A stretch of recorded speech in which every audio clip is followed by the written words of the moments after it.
नारद बाबा वृंदावन आए हैं और वृंदावन आकर के जब उन्होंने देखा कि हर एक तीर्थों में बड़ा उत्पात, बड़ी अशांति थी, उस समय कलयुग चल रहा था, बड़ा घोर तांडव था,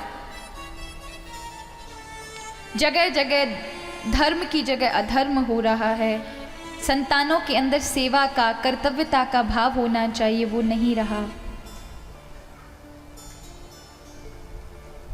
देखा बड़े कष्ट में इस धरा पर देवता जन्म लेना चाहते हैं जो योग्य ही नहीं, लेकिन श्रीधाम वृंदावन आते ही उनके मन में शांति हुई। हरि नाम का गुणगान गा रहे थे, वृंदावन के किनारे किनारे जा रहे थे।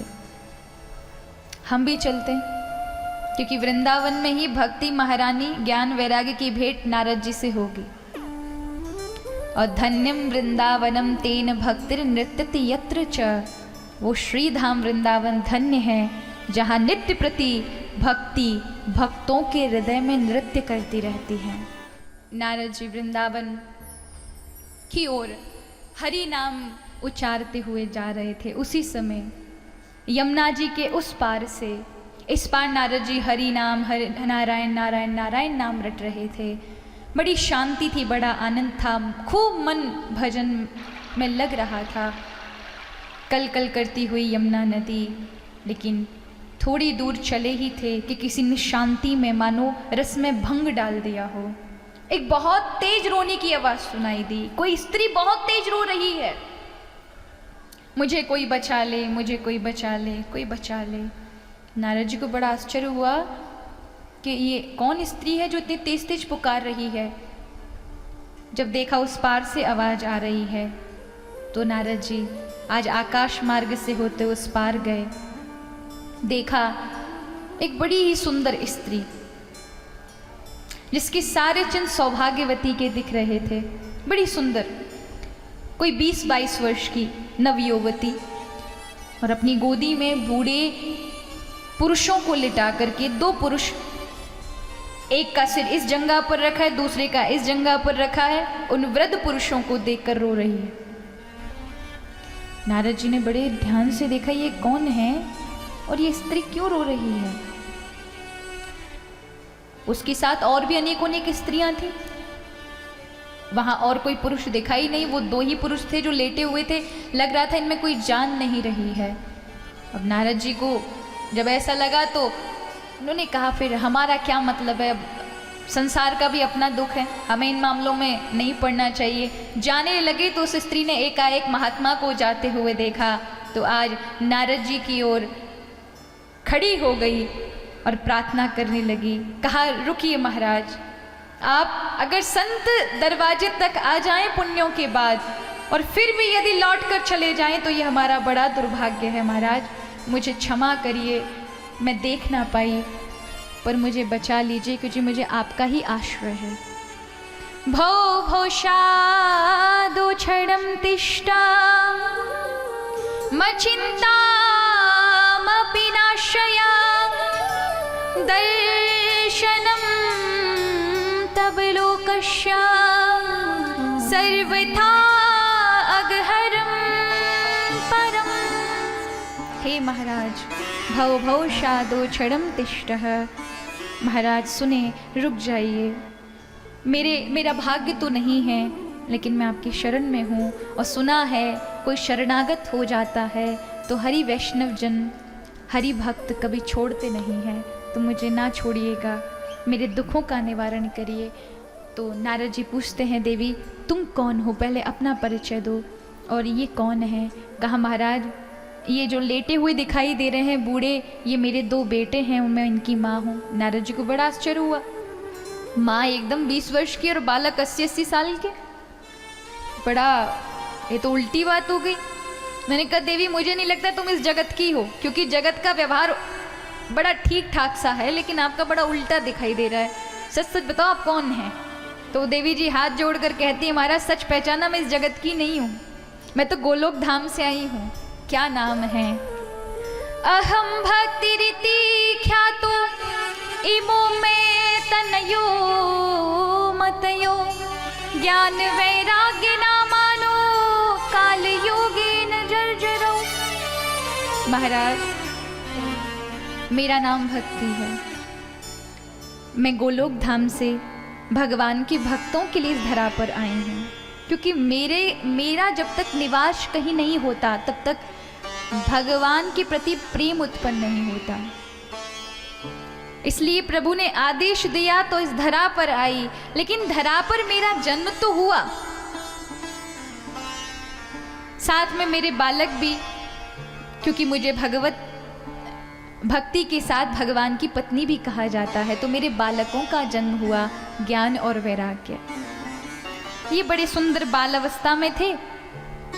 तब मेरा निवास दक्षिण भारत में था, इसलिए हमारे जितने भी आचार्य हैं सनातन धर्म के, अलग अलग संप्रदायों के, सबके सब दक्षिण भारत से महाराज। और भक्ति महारानी कहती हुई, उत्पन्नम द्रविणम साहम वृद्धि कर्नाटके गता, क्वचित क्वचिन महाराष्ट्र पर गुजरे जुर्नताम गतः, कि मेरा जन्म जो हुआ है, भक्ति का जन्म दक्षिण भारत में। इसलिए आप जाएंगे, आज भले ही कुछ लोगों ने उस दक्षिण भारत के उस परिवेश को बिगाड़ दिया हो, लेकिन अगर आप देखना चाहें तो कर्म कांड की और पूजा की पद्धति दक्षिण भारत में देखने योग्य है। आज नारद जी कहते हैं, देवी चिंता मत करो, मैं तुम्हारे इन बालकों को ठीक कर दूंगा। भक्ति महारानी ने कहा, महाराज बालक तो ठीक हो जाएंगे, पर ये ज़्यादा देर ठीक नहीं हो सकेंगे, क्योंकि मैंने भी बहुत उपाय कर लिए हैं। अच्छा, अब ध्यान दीजिएगा, अब इस कथा में बताया जा रहा है कि भक्ति महारानी तो कौन है, युवती हैं, और उनके पुत्र वृद्ध हो गए हैं, यानी 80-80 साल के हैं, और भक्ति महारानी 20-22 वर्ष की है।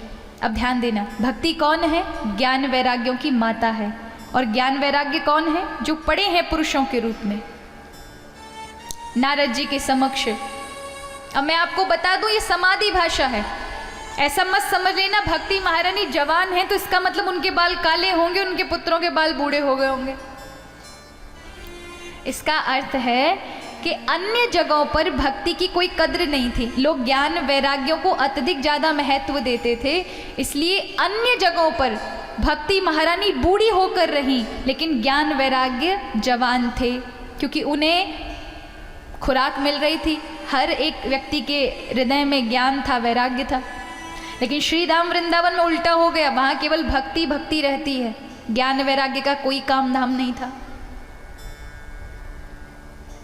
पर जैसा कि मैंने आपको कल बताया था कि भक्ति में ज्ञान का और वैराग्य का होना बहुत आवश्यक है।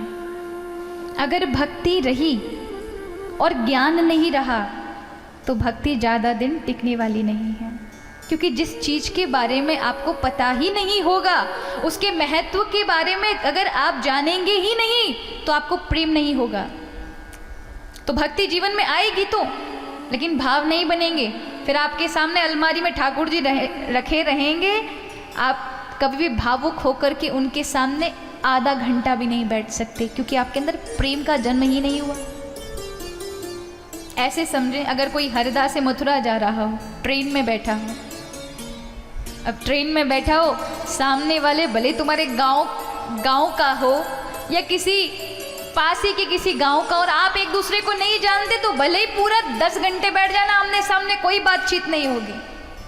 हो सकती है राम राम तक, क्योंकि जानते नहीं। अब भले ही आपके सामने दिख रहा है, महत्व तो बुद्धि नहीं है, आपको उसके बारे में पता ही नहीं है कौन है, कोई परिचय ही नहीं है, तो क्या होगा, पूरे 8 से 10 घंटे आप बैठे रहेंगे, सब काम करेंगे, लेकिन बोलचाल नहीं होगी। लेकिन कोई तीसरा आ जाए जो आपको भी जानता और उसको भी जानता हो, तो क्या होगा, वो कहेगा, अजी अरे आप यहाँ कैसे, अरे आप यहाँ पर, और ये फलाने जी आप यहाँ कैसे। फिर वो दोनों से मित्रता करवा देता है, ये यहाँ के हैं, ये यहाँ के हैं। होता है कि नहीं होता है कि भैया ये तो 4 खेड़ा के हैं और ये मसनगांव के हैं, तो क्या होगा, परिचय हो जाएगा, कौन से कहाँ के कैसे हैं, फिर परिचय होगा तो क्या होगा, प्रेम होगा। प्रेम होने के बाद बातचीत होगी, बातचीत के बाद पूरी रिश्तेदारी निकल आएगी। तो ठीक ऐसा ही है, जब भक्ति आती है तो उसमें ज्ञान होना जरूरी है। किसकी भक्ति कर रहे हैं, उससे मिलेगा क्या, कौन है, भक्ति की प्रधानता क्या है, भक्ति के लक्षण क्या है, क्यों की जा रही है। जब परिचय संत करा देते हैं तो फिर संबंध जुड़ जाता है। तो यहाँ नारद जी ने ज्ञान वैराग्य के कानों में बड़े बड़े मंत्र बोले, लेकिन कोई फर्क नहीं हुआ। तभी आकाशवाणी हुई, नारद जी सत्कर्म करो, सत्कर्म से इन पर असर होगा। नारद जी चल दिए महाराज, जगह जगह जा रहे हैं, सबसे पूछ रहे हैं सत्कर्म किसे कहते हैं, सत्कर्म किसे कहते हैं। तो यहाँ पर आज सनकादिक ऋषियों से भेंट हुई है। सनकादिक ऋषियों से पूछा, महाराज सत्कर्म किसे कहते हैं। सनकादिक ऋषि प्रसन्न मुख से नारद जी से कहने लगे, आप बैठ जाइए, कहीं मत भागिए, हमारे पास इसका उत्तर है। बोले महाराज आपके पास कैसे उत्तर।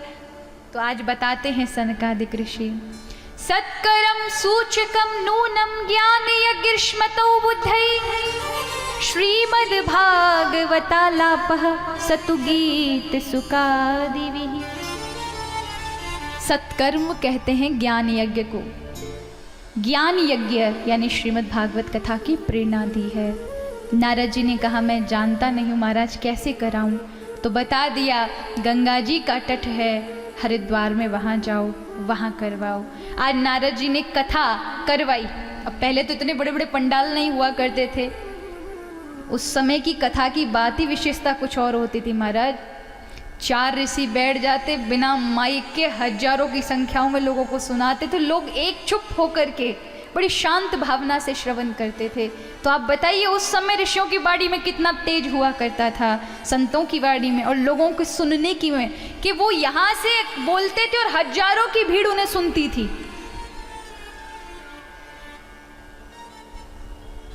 आज तो यहाँ कथा में खूब सब सुनते हैं 4 घंटे, और जैसे उठेंगे तो धूल जैसे झाड़ते हैं ना, वैसे ही कपड़ों से पूरी कथा यहीं छोड़ करके और चप्पल पहनी, और वहाँ तक तो बिल्कुल याद नहीं रहने वाले, जूते पहनते सब भूल गए। ऐसा नहीं करना। कथा तब पुण्य देती है, यहाँ से कुछ चीज़ें सुनकर जाओ और घर में चिंतन करो कि आज आपने क्या सुना। अगर वो चीज़ें, अगर आपको कुछ भी याद आ गई अंश यहाँ के भगवत भजन के, भगवत नाम के, समझ लीजिए आपकी कथा सुनना सफल हो गया। अगर कथा का एक भी विषय घर जाने के बाद याद नहीं रहा तो आपका 4 घंटे बेकार गया, ये इसका प्रमाण है। इसलिए इस बात का विशेष ध्यान रखें। 4 घंटे जब बैठे ना तो किसी अच्छी बात का मनन चिंतन अपने साथ बांध कर लेकर जाइएगा, ये नहीं यहाँ भूल जाए। उस कथा का असर नहीं होगा, न कही हुई बात का, न सुने हुए प्रवचन का। वो जरूरी नहीं इसी पंडाल में कहीं भी किसी भी संत की वाणी सुनने जाओ, तो अवश्य श्रवण करें और मनन करें घर आकर के कि आज आपने ये सुना। तो यहाँ पर आज नारद जी कथा कहलवाते हैं, सनकादिक ऋषि बैठते हैं। 7 दिन कथा हुई, हजारों तीर्थ देवता आदि मनुष्य रूप धारण करके आए। 7वें दिन भक्ति महारानी अपने ज्ञान वैराग्य बालकों के साथ प्रकट हो गई। बार बार प्रार्थना कर रही है ऋषियों से, भवद भीरधम कृताश्मि पुष्टाम कली प्रणशटापि कथारशेन। हे ऋषियों, मैं कृतार्थ हुई, मैं भूरी भाग्य हुई कि मेरे बालकों को तुमने चेतना ला दी, यानी उनके बालक जवान हो गए।